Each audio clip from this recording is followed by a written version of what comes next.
таъсис ёфтани муассисаи нави телевизиони варзиш дар фазои иттилоотии мамлакат дар баробари шабакаҳои дигар тоҳфаи арзишмандтарини замони соҳибистиқлолии ҷумҳурӣ ба ҳисоб меравад.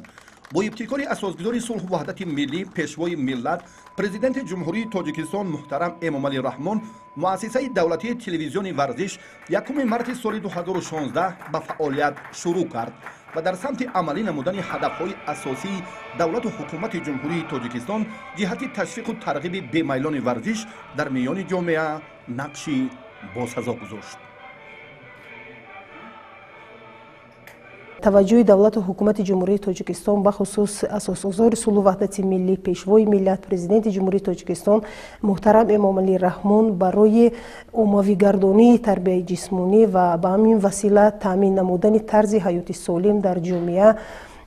сол то сол беҳтару хубтар мегардад ва ҳамин аст ки 1 марти соли 2016 дар фазои иттилоотии кишвар боз як телевизиони ки маҳз ба таблиғу ташвиқи тарбияи ҷисмонӣ ва таъмини тарзи ҳаёти солим равона гардидааст ифтитоҳ гардид ва хушбахтона чунин бо таъсис ёфтани чунин шабакаҳои телевизионӣ дар кишвар мо метавонем ки варзиши тоҷикро дар сатҳи ҷумҳуриявӣ ва дар сатҳи байналмилалӣ муаррифӣ намоем. вуруди шабакаи навтаъсисро дӯстдорони варзиш хеле хуб қабул намуданд. аудиторияи миллионнафараи дӯстдорони варзиш пеш аз ҳама ин иқдоми роҳбарияти олии мамлакатро бо он тақдир намуданд ки дар воқеъ ниёз ба фаъолият оғоз намудани чунин як шабакаи телевизионӣ дар ҷумҳурии тоҷикистон вуҷуд дошт. телевизиони варзиш дар роҳи таъмини амнияти иттилоотии кишвар ва беҳтар намудани фазои иттилоотӣ ҷиҳати таблиғи дурусти ин рукни муҳими солимии миллат ва муаррифии фарҳангу тамаддун анъанаҳои неку ибратбахши ниёгонамон ва алахусус ташвиқи забони нови тоҷикӣ дар миёни насли имрӯзу фардои меҳан мавқеи арзанда дорад. аз аввалин барномаҳо ниёзҳо ва дархостҳои бинандагони тоҷик бароварда шуд ва тӯли 2 соли фаъолият муассисаи давлатии телевизиони варзиш на танҳо дар беҳтарин ва бузургтарин мусобиқоти варзишии оламро пешкаши тоҷикистониён намуд. на танҳо бо пешниҳоди садҳо барномаҳои нави телевизионӣ тарғиби варзиш ва ҳаёти солимро барои мардум пешниҳод дод, балки ба фаъолият оғоз намудани телевизиони варзиш исми тоҷикистон дар ҷомеаи ҷаҳонӣ бори дигар ҳамчун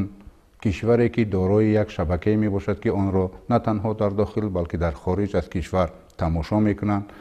эҳтиром менамоянд ва тамошобини доимии он мебошанд муаррифӣ гардид. таҳаввулоти нодири телевизиони варзиш дар васоити ахбори оммаи тоҷикистон ин ба таври мустақим инъикос намудани рӯйдоду навгониҳои бузурги олами варзиш аз қабили бозиҳои олимпии тобистона ва зимистона, чемпионатҳои ҷаҳони қитъаҳои сайёра ва дигар мусобиқаҳои аҳамияти аввалин дараҷа доштаи мамолики дунё оид ба намудҳои зиёди варзиш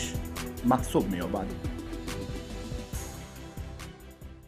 вақте ки мониторинг дар байни аҳолӣ гузаронида мешавад, албатта бештари мардум таваҷҷӯҳ ба муассисаи давлатии телевизиони варзиш ва ба барномаҳои ҷолибу диданибобе ки телевизиони варзиш имрӯз таҳия мекунад бештар шуда истодааст. телевизиони варзиш на танҳо инъикос